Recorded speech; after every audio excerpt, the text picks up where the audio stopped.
جاء الحق وزهق الباطل إن الباطل كان زهوقا۔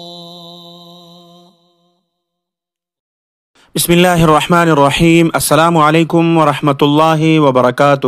محترم سامعین، آپ لوگ اسکرین پر تصویر دیکھ رہے ہیں، یہ ایک حافظ قرآن ہے اور دوسرا ایک یہودی ساحر ہے۔ ان دونوں کا مقابلہ ہوا تو حافظ قرآن نے اس کو کیسے ہرایا اور ویڈیو میں کیا ہے، اور ویڈیو بہت زیادہ سوشل میڈیا پر وائرل ہے اور مسلمان اس کو بہت زیادہ شیئر کر رہے ہیں۔ اور اس زمانے میں بھی قرآن کی وہی طاقت ہے۔ جس وقت نبی کریم صلی اللہ علیہ وسلم پر یہ قرآن مجید نازل ہو رہا تھا، اس وقت جس طرح کا اس کا اثر تھا تو اب بھی اس کا وہی اثر موجود ہے، لیکن اس کے لیے ایمان مضبوط ہونا چاہیے۔ یہ ایک حافظ قرآن ہے، اس کا سامنا ہوا ایک یہودی ساحر سے، اور یہودی ساحر نے اپنے منتر وغیرہ پڑھنے شروع کیے، اور یہ جو حافظ قرآن ہے انہوں نے قرآن مجید کے اعوذ باللہ من الشیطان الرجیم یہ پڑھتے رہے بار بار، اور اس کے بعد قرآن مجید کی یہ آیت پڑھتے رہے کہ وَاتَّبَعُوا مَا تَتْلُو الشَّيَاطِينُ عَلَى مُلْكِ سُلَيْمَانَ وَمَا كَفَرَ سُلَيْمَانُ وَلَكِنَّ الشَّيَاطِينَ كَفَرُوا يُعَلِّمُونَ النَّاسَ السِّحْرَ وَمَا أُنزِلَ عَلَى الْمَلَكَيْنِ بِبَابِلَ هَارُوتَ وَمَارُوتَ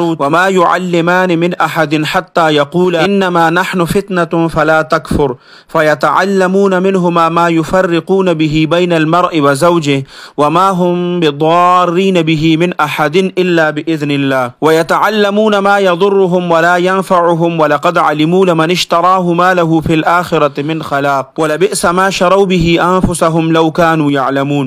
یہ قرآن مجید کے آیت کریمہ وہ حافظ قرآن بار بار پڑھتا رہا حتیٰ کہ اس کے وہ جو منتر وغیرہ تھے اس کا اثر ختم ہوا، اور انہوں نے ایک چیخ ماری، اور اس چیخ کے بعد وہ ایسے لرزنے لگا جیسے کہ کسی پر وہ ہلنے والی بیماری لگ جائے، تو ہلتے ہلتے ایک دم سے وہ رک جاتا ہے، اور اس کے بعد پھر وہ حافظ قرآن سے کہتا ہے کہ مجھے کلمہ پڑھاؤ، اور وہ حافظ قرآن ان کو کلمہ پڑھا دیتا ہے، اور وہ سارے لوگ وہاں پر جمع ہے اور سارے لوگ اس کا ویڈیو بنا رہے ہیں۔ اس بڑے مجمع کے سامنے انہوں نے کلمہ پڑھا، اور اس جادوگر کو اور اس ساحر کو وہاں پر انہوں نے مسلمان کر دیا۔ اللہ سبحانہ وتعالی نے جس طرح کا اثر قرآن مجید میں رکھا ہے، لیکن اس کے لیے ایمان مضبوط ہونا چاہیے۔ 1400 سال اوپر گزرنے کے باوجود بھی جس کا ایمان اب بھی پختہ ہے اور قرآن پر اسی طرح ایمان ہے، تو آج بھی اگر وہ دل سے پڑھتا ہے تو وہ اپنا اثر ضرور دکھاتا ہے۔ اللہ سبحانہ وتعالی ہمیں قرآن مجید سے محبت کرنے والا بنائے۔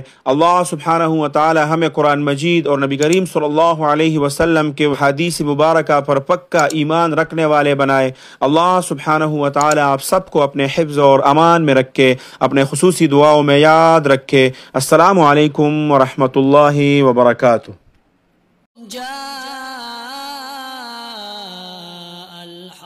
وزهق الباطل إن الباطل كان زهوقا۔